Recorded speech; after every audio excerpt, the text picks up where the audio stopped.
কান্নাকাটির শব্দ পেলাম, কিন্তু দয়া মায়ের প্রভু, তুমি সেই সন্তানকে এখান থেকে সুন্দরভাবে তুমি এই ঢাকায় পৌঁছিয়েছিলে, তাই তোমাকে ধন্যবাদ দিই। এবং প্রতিমধ্যে তারা তাকে এনেছে প্রভু তোমার সেই মৃতদেহ।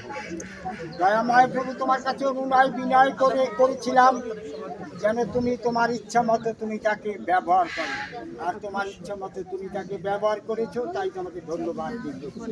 কেননা এই পৃথিবীতে প্রভু আমরা কেউ কোনোদিন চিরকাল বেঁচে থাকতে পারবো না। আমাদের মৃত্যু একদিন হবে, কেউ আজকে, কেউ কালকে, কেউ পরশু দিন। আমরা যেন এই মৃত্যুর জন্য প্রস্তুত হই, আমাদের অন্তঃকরণ যেন সুখী ও পবিত্র করি, যেন প্রভু সেই পবিত্র হয়ে যেন সুন্দরভাবে জীবনযাপন করি, এবং মৃত্যুর পরে তোমার সেই অনন্ত রাজ্যের অধিকারী যেন আমরা যেন হতে পারি। এমনিভাবে তুমি আমাদেরকে আশীর্বাদ করো এবং তোমার ইচ্ছা অনুসারে এই সময় ব্যবহার করো। ঢাকা থেকে যে সমস্ত সন্তানেরা প্রভু সুন্দরভাবে এখানে এসে পৌঁছিয়েছে, তাই তোমাকে ধন্যবাদ দিই দয়া মায়ের প্রভু।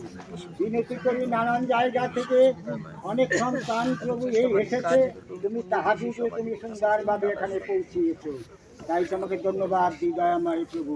এই সময় সেই এখানের পালক এবং অন্য জায়গায় পালক প্রভু এখানে তারাও সুন্দরভাবে এখানে এসে পৌঁছিয়েছে, এবং সমাধিটা সুন্দরভাবে তাদের দ্বারা হচ্ছে, তাই তোমাকে ধন্যবাদ দিই প্রভু।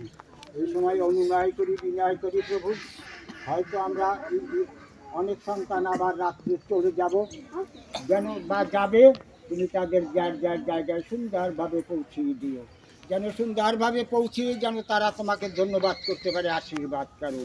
এই শোকার্ত পরিবারের প্রতি তুমি আশীর্বাদ করো, যেন